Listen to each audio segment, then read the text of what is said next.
शरद पवारांनी नव्या चेहऱ्यांना संधी द्यावी, जयंत पाटलांकडून प्रदेशाध्यक्षपदाच्या राजीनाम्याचे संकेत, तर आमदारकी व्यतिरिक्त सध्या माझ्याकडे कोणतेही पद नाही, रोहित पवारांचं सूचक विधान. जबाबदारीतून मुक्त करण्याची जयंत पाटलांची मागणी शरद पवारांकडून मान्य, निवडणुकीनंतर नव्या नेतृत्वाचा विचार करू, प्रमुख सहकाऱ्यांना सोबत घेऊन निर्णय घेणार, पवारांकडून स्पष्ट.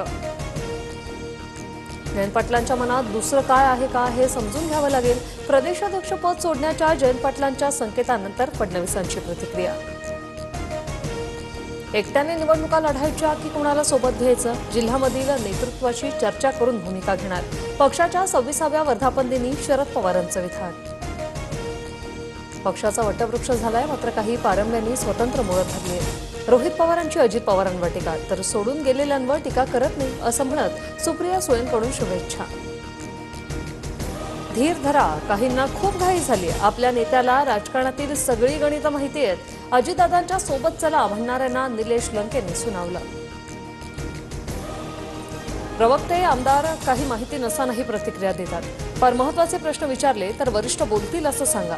राष्ट्रवादी एकत्र येण्याच्या चर्चांवरून अजितदादांनी पदाधिकाऱ्यांचे कान टोचले.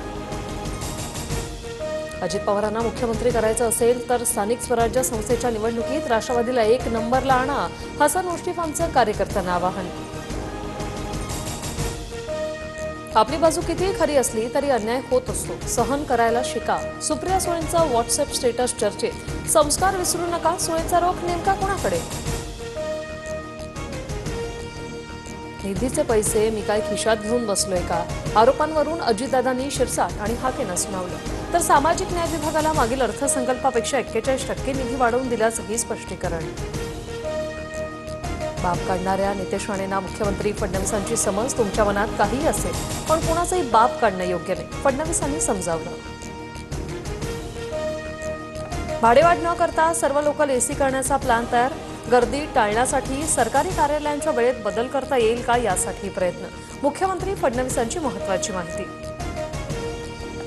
भारतीय बनावटीच्या विदेशी मद्यावर 1.5% शुल्क वाढ, मंत्रिमंडळाच्या बैठकीत महत्त्वाचा निर्णय, मद्यावरील शुल्कवाढीमुळे राज्याच्या तिजोरीत 14,000 कोटींचा महसूल वाढणार.